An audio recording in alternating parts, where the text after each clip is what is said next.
बिस्मिल्लाहिर्रहमानिर्रहीम। नाज़रीन अस्सलाम वालेकुम। मैं हूँ आपको मेज़बान साबिर शाकिर वफाकी दारुल इस्लामाबाद से। कुछ ताज़ा तरीन ख़बरें, इंपॉर्टेंट ख़बरें काफ़ी सारी हैं, एक एक करके मैं आपको बताता हूँ। पहले ज़रा शॉर्ट मुख्तसर ख़बरें।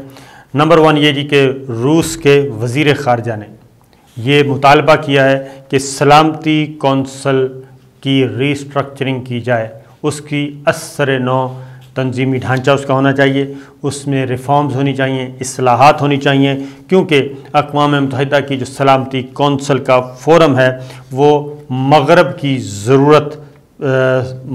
ज़रूरियात पूरी कर रहा है और वह मग़रब के मफादात, मग़रबी ममालिक के मफादात का सिर्फ मुहाफ़िज़ बन के रह गया और उनकी नुमाइंदगी भी ज़रूरत से ज़्यादा है।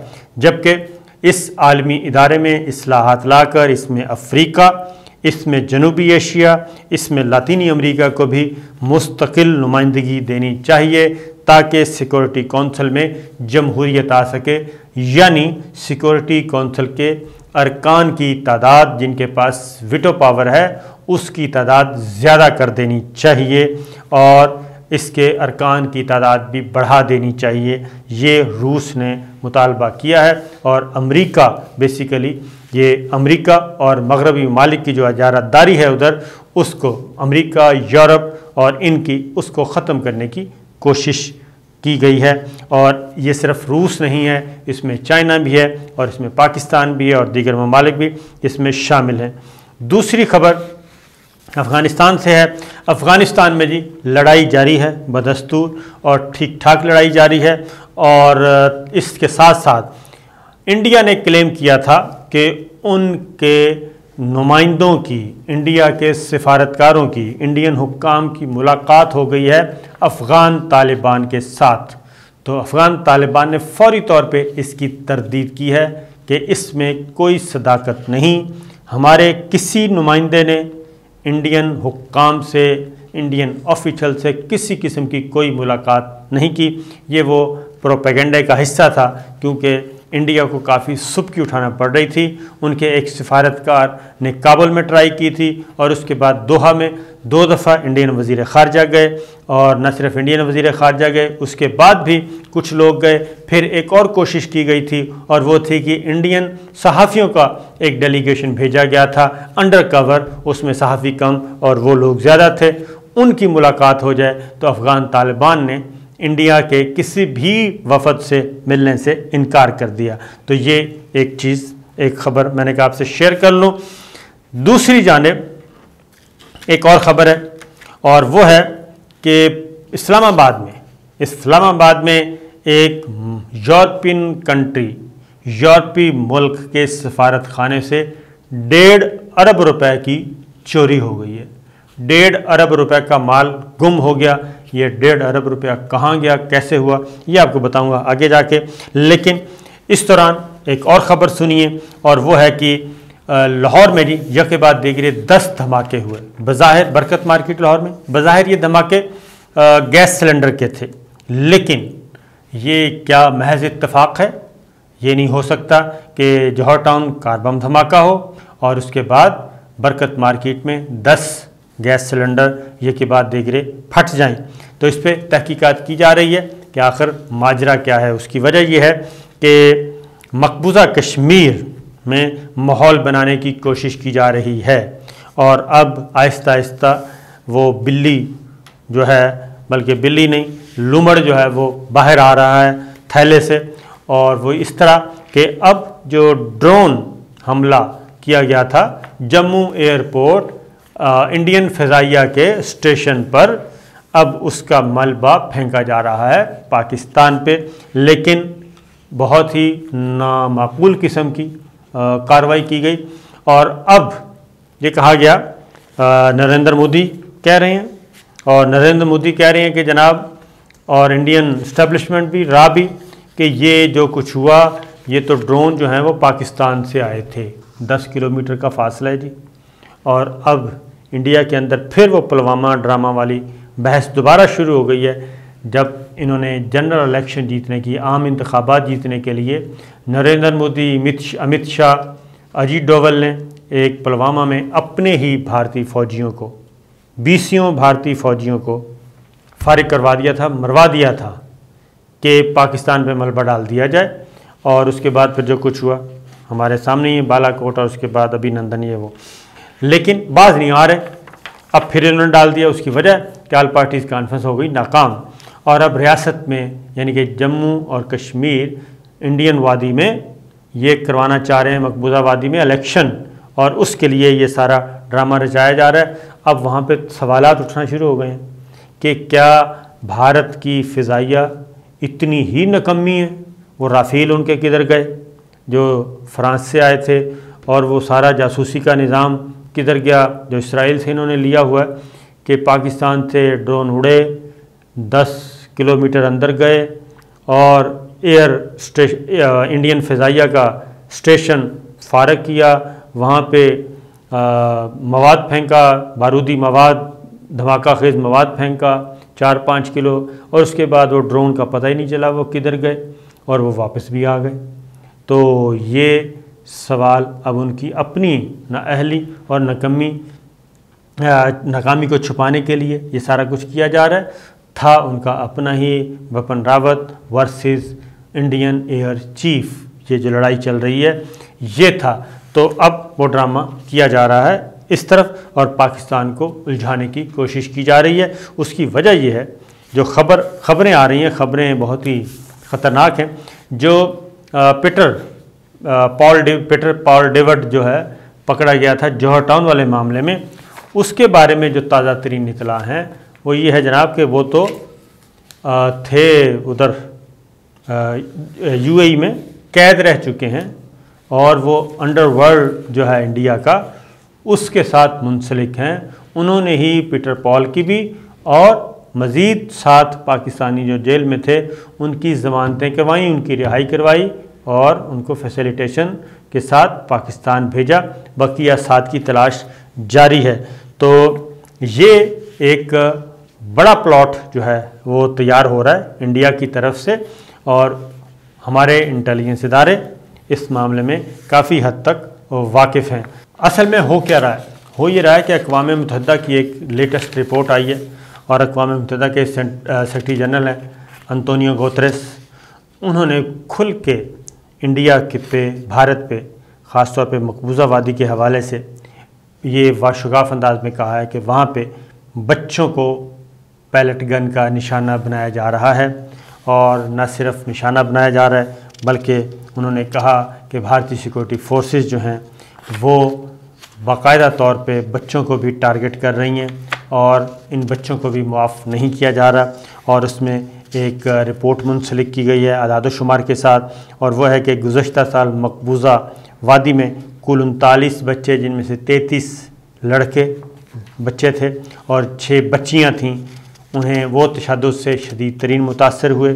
9 इसमें जाँ भाग हो गए, बच्चे अल्लाह को प्यारे हो गए पैलेट गन लगने से, और 30 माजूर हो चुके हैं। तो पैलेट गन से कम 11 बच्चे ज़ख्मी हुए हैं, और ये सिक्योरिटी फोर्सेस और नामालूम मुजरमान की जानिब से ये तशद्दुद और धमाका ख़िज़ मवाद और ये सब कुछ किया गया। और अक़वाम मुत्तहिदा के सरबराह ने भी ये बात कही है कि मैं जम्मू और कश्मीर के बच्चों के ख़िलाफ़ संगीन खिलाफ वर्जियों पर परेशान हूँ, और भारतीय हुकूमत से बच्चों के लिए इक़दामात करने का मुतालबा करता हूँ। और इसलिए उन्होंने कहा कि किसी भी सूरत में लॉ एंड ऑर्डर की सिचुएशन को बच्चों के साथ मुंसलिक ना किया जाए, बच्चों के साथ ना जोड़ा जाए, ये एक जुल्म है। और उन्होंने अगली बात की कि दिल्ली से भी उन्होंने कहा इंडियन गवर्नमेंट से मुतालबा करता हूँ कि वो सेफ़ स्कूलों के एलामिये और वैंकूवर के असूलों की तौसीक करे, जो तलबा और असातिज़ा स्कूलों और यूनिवर्सिटीज़ को मुसल्लह तसादम के बदतरीन असरात से बचाने के लिए बैनुल सरकारी अज़्म है। ये सेक्रेटरी जनरल ने, अक़वाम मुत्तहिदा के सरबराह ने ये तशवीश की है, कंसर्न शो किया है, जिससे इंडिया जो है वो काफ़ी तिलमिला रहा है, इंडियन गवर्नमेंट तिलमिला रही है। और इसका उन्होंने ख़ास तौर पे, और फिर उन बच्चों का भी जिक्र है इस रिपोर्ट में जो भारतीय फोर्सेस की लाइन ऑफ कंट्रोल और वर्किंग बाउंड्री पे जो वो खिलाफ वर्जियाँ करते हैं, जो वहाँ से हमले करते हैं, उससे भी जो पाकिस्तानी साइड पे बच्चे मुतासर हुए, जो कि दिखाए गए थे अक़वाम मुत्तहिदा के सरबराह को भी वो बच्चे दिखाए गए थे जब वो पाकिस्तान का विज़िट करके आए थे, तो उनको भी, वो बच्चे भी इंडिया को, उसका बारे में भी इंडिया से कहा गया है कि आप अपने आप को लगाम दें। हो क्या रहा है? हो ये रहा है जनाब कि अब ये सारा प्रोपेगेंडा एक दूसरी जानिब मोड़ने की कोशिश की जा रही है। ये इल्ज़ामात हैं, अक़वाम मुत्तहिदा की रिपोर्ट्स हैं। और इंडिया ने क्या कहा जी कि मकबूजा कश्मीर के फ़ौजी इलाकों में मज़ीद ड्रोन्स देखे गए, और भारतीय हुकाम ने गैर मुल्की एजेंसियों को वो ख़बरें दे रहे हैं कि जनाब फायरिंग करके 2 ड्रोन्स को भगाया गया, मारा नहीं गया, भगाया गया। तो मेरा ख़्याल है कि अगर ये इंडिया इतना ही फारग हो चुका है तो कुछ सोचना चाहिए कि उनके यहाँ क्या चल रहा है, जहाँ वो ड्रोन ही नहीं पकड़ सके और वो हमला करके आ जाते हैं और सब कुछ कर रहे हैं। ये सारी चीज़ें अपनी जगह। अब आगे सुनिए, ये इंडिया जो कि जम्मू एयरपोर्ट पे एक भारतीय फ़िज़ाइया के स्टेशन पे हमला न रोक सका 10 किलोमीटर का, और बकौल उसके ये पाकिस्तान की तरफ से आए थे और कार्रवाई करके धमाका खेज़ मवाद फेंक के चले गए, और फिर 2 को हमने फायरिंग करके भगा दिया, गिराया नहीं। वो मुकाबला करना चाहता है चीन से, तो और चीन के साथ मज़ीद 50,000 फ़ौजी तैनात कर दिए। ये रिपोर्ट आई है कि जी अब ये धोखा जितना मर्ज़ी दे लीजिए एक दूसरे को। ब्लूमबर्ग की रिपोर्ट, और इसमें जो टाइटल नैरेटिव चेंज करने की, परसेप्शन चेंज करने की कोशिश की जा रही है कि इंडिया का मुकाबला पाकिस्तान से नहीं बल्कि चीन से है, और इंडिया का हदफ जो है वो चाइना है, पाकिस्तान नहीं। और 74 साल का जो बयानिया है उसको तब्दील करने की कोशिश की जा रही है लाहासन। ब्लूमबर्ग की रिपोर्ट क्या है? ब्लूमबर्ग की रिपोर्ट है कि पाकिस्तानी सरहद पर तैनात भारतीय फ़ौज में वाज़ेह कमी, झूठ। लद्दाख में मुतनाज़ चीनी सरहद पर 50,000 इजाफी फ़ौजी तैनात कर दिए, कुल तादाद 2 लाख से तजावुज़ कर गई। अमरीकी जरीदे की रिपोर्ट, चीनी सरहद पर तैनात फ़ौजियों में 20,000 वो अहलकार भी शामिल हैं जो पाकिस्तानी सरहद पर ऑपरेशन में हिस्सा ले चुके हैं। अमरीकी जरीदे का भारतीय दिफाई अहलकारों के हवाले से इंकशाफ, भारतीय फ़ैसला साज़ों को ये हकीकत समझने में 72 साल लग गए कि पाकिस्तान के बजाय मुस्तकबिल में चीन सबसे बड़ा स्ट्रेटजिक ख़तरा है। ये मैं सारी बातें इसलिए बता रहा हूँ कि आपको मैंने आगे जाके ख़बर बतानी है कि इस पॉलिसी शिफ्ट के बाद मोदी सरकार ने पाकिस्तान से कशीदगी कम करके चीन का मुकाबला करने के पर तवज्जो मरकूज़ कर ली। और भारतीय वज़ीर दिफा राजनाथ सिंह ने पहली बार आर्मी चीफ समेत सीनियर फ़ौजी हुकाम के साथ लद्दाख का दौरा किया और फ़ौजी तैयारियों का जायज़ा लिया। फिर ये कि जनाब चीनी पेशकदमी रोकने के लिए अमेरिका, ऑस्ट्रेलिया और जापान की थपकी के बाद अब भारत मैदान में उतर रहा है। ऑफेंसिव डिफेंस की स्ट्रेटजी पर अमल पैरा है। कि मैं आपको सारी बातें बता रहा हूँ, ये बड़ी स्क्रिप्टेड सी और ख्वाहिशात पर मबनी एक अमेरिकी जरीदे की रिपोर्ट है। और भारत ने ज़मीनी अफवाज की मदद के लिए अरुणाचल प्रदेश में लॉन्ग रेंज मिज़ाइल से लेस फ्रांसीसी जंगी तैयार राफेल तैनात कर दिए। भारतीय बहरिया चीन आने जाने वाले बहरी रास्तों पर जंगी जहाज़ों के ज़रिए एक्शन। भारत की तमाम तर जंगी जहाज़ तैयारियों के बावजूद चीन को दिफाई लिहाज से सबकत हासिल है, जबकि इक़्तिसादी तौर पर बदहाल इंडिया चीन का क्या मुकाबला करेगा। तो ये एक ब्लूमबर्ग अमेरिकी जरीदे की रिपोर्ट, और ये है ख्वाहिशात पे मबनी, और इसके अलावा इसमें कुछ नहीं है। उसकी वजह यह है कि चाइना ने इंडिया की वो दुर्गत बनाई है कि आप तसव्वुर नहीं कर सकते। और ये मेरे सामने मैप पड़ा है। उन्होंने अपने एयरपोर्ट अपग्रेड कर लिए, उन्होंने अपने जदीद तरीन वहाँ पे बंकर तामीर कर लिए, अपनी महा तरबियत याफ्ता कमांडोज़ फोर्स वहाँ ला के बिठा दी, और उनको किसी किस्म का कोई ख़तरा नहीं है। और ये तकरीबन पिछले 1.25 साल से इंडिया चाइना की मिन्नत समाजत कर रहा है कि आप मेहरबानी फरमाएं और हमें फेस सेविंग दे दें, कोई थोड़ा सा 5-7 मीटर आगे पीछे हो जाएं, लेकिन चाइना बिल्कुल तैयार नहीं है। और इस वक्त चाइना मुकम्मल तौर पे भरपूर तरीके से अपनी पोजीशन मुस्तहकम, अपनी ग्राउंड पे पोजीशन मुस्तहकम, अपने इलाकों पे काबिज़ जो कि कभी इंडिया के पास होते थे वो बैठा है। और ये एक आंखों में धूल झोंकने वाली बात ही है, इससे ज़्यादा कुछ नहीं। कि वो कहने का मतलब ये है कि जी अब इंडिया जो है वो ज़रा बड़ा हो गया है और अब वो देख रहा है चाइना से मुकाबला करना चाहता है। जबकि 2 ड्रोन गए पाकिस्तान से जम्मू एयरपोर्ट पे, इंडियन फ़ज़ाइया के स्टेशन पे उन्होंने धमाका खेज़ मवाद गिराया और उनका स्टेशन तबाह किया और वहाँ से वापस आ गए और कहते हैं चाइना पाकिस्तान के साथ हमारा मुकाबला नहीं है। इससे ज़्यादा बेहूदगी और झूठ की कोई हद नहीं होती। तो इसलिए मैं अपने दोस्तों से यही कहूँगा जो इंडिया में मुक़ीम हैं कि इस तरह से ज़रा छोड़ा करें, लेकिन लंबी लंबी ना छोड़ा करें, छोटी छोटी छोड़ दें जो लोग सुन भी लें, बर्दाश्त भी कर लें, जिनको सुन के हंसी ना आए। उसके बाद एक है जी वज़ीर आज़म इमरान ख़ान साहब का इंटरव्यू, और वो दिया है उन्होंने चीन के टेलीविज़न को, और एक इंटरव्यू दिया उन्होंने अमेरिकी जर्नलिस्ट अमेरिकी टीवी को, और अब दिया उन्होंने चाइना वाले। उसको हम रिपीट नहीं करते, जो कुछ कहा एब्सोल्युटली नॉट, वो था no do more, no more do more United States, ये उसका स्लोगन बन गया था। वज़ीर आज़म ने चाइना को वाज़ेह तौर पे जी इंटरव्यू में कहा है कि चीन ने पाकिस्तान का हर मुश्किल में मदद की है, साथ दिया है, और मगरबी मालिक का पाकिस्तान पर दबाव डालना नामुनासिब है और ये दबाव हम किसी भी सूरत में कबूल नहीं करेंगे, और किसी भी सूरत में दबाव में आकर चीन के ख़िलाफ़ ना तो कोई इक़दाम और ना ही चीन से ताल्लुकात अपने मुतासर करेंगे।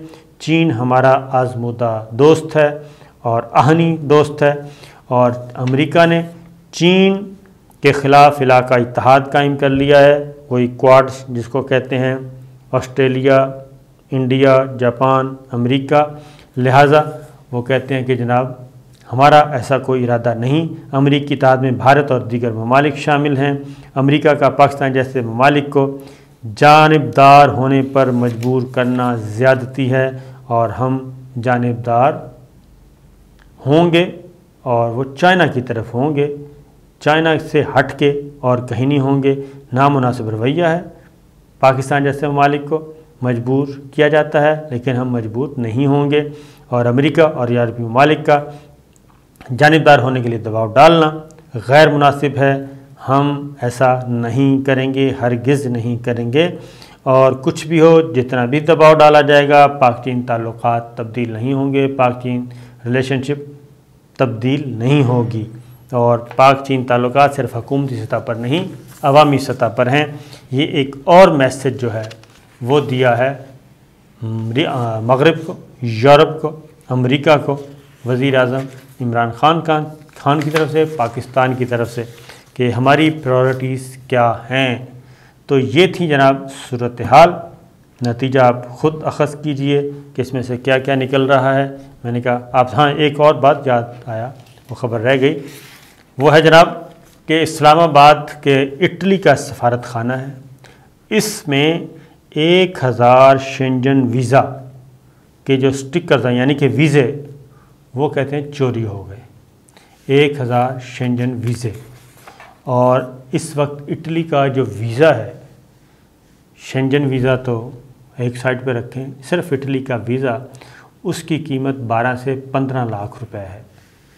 तो ये स्टिकर चोरी हुए हैं, और कहते हैं कि लॉकर से चोरी हुए हैं, सफारत खाने के लॉकर से।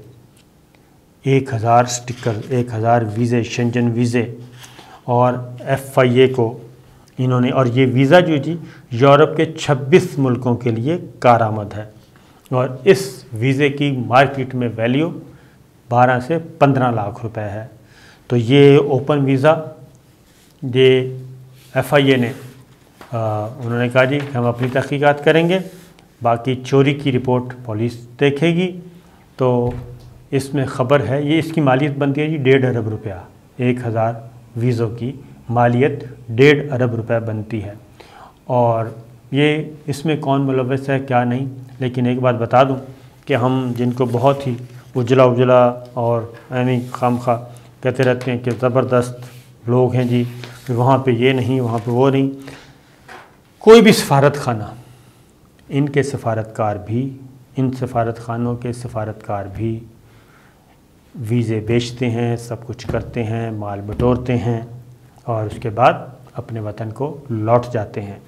तो ये एक एम नहीं है और कि जनाब सफारत खाने के अंदर लॉकर से 1000 स्टिकर चोरी हो गया। ये गौरतलब बात है। ये थी अब तक की खबरें। इजाज़त दीजिए, अल्लाह हाफ़िज़।